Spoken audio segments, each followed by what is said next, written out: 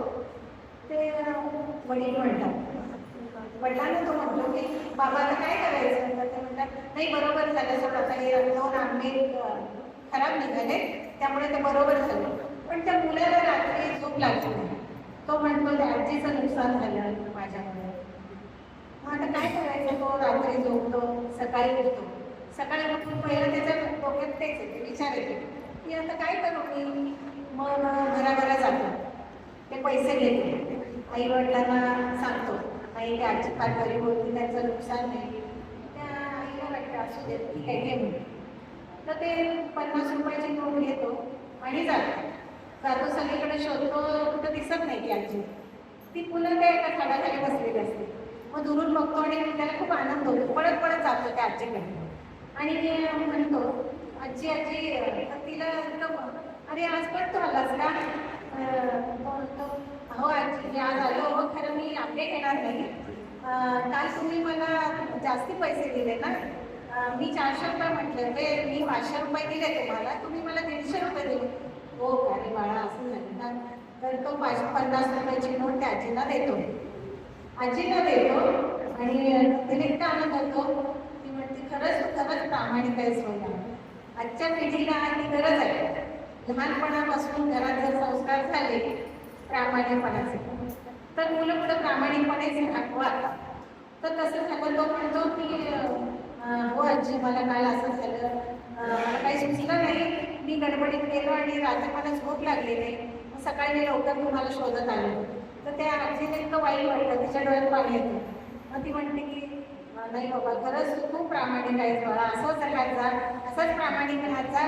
देव तुला कायम यश देईल आणि हेच गुण, हाच प्रामाणिकपणा तुझ्या मोठ्यापणे तुला उपयोग येईल. असं म्हणून मग ती काय करते, आपल्या टोपलीतले अजून 2 आंबे देते त्याला. हे घे माझ्याकडे बक्षीस. तो म्हणतो नको आजी, आता तुमचं अगोदर नुकसान झालं होतं ना. ती म्हणते नाही आता मिळाले ना मला पैसे, तू दिलेस मला. म्हणून ते 2 आंबे त्याला देते ते आजी. तो घरी घेऊन येतो, आंबे घरी घेऊन येतो. ते चांगलेच असतात.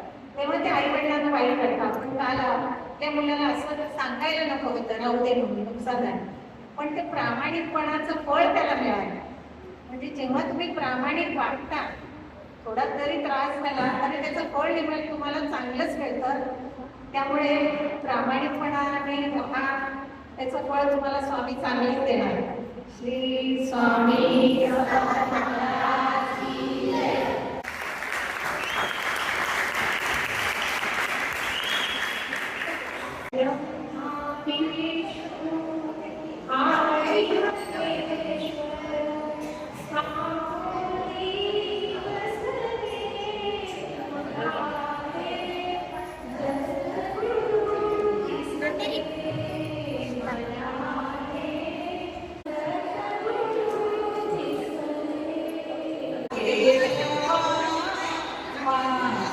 नंतर ना दे.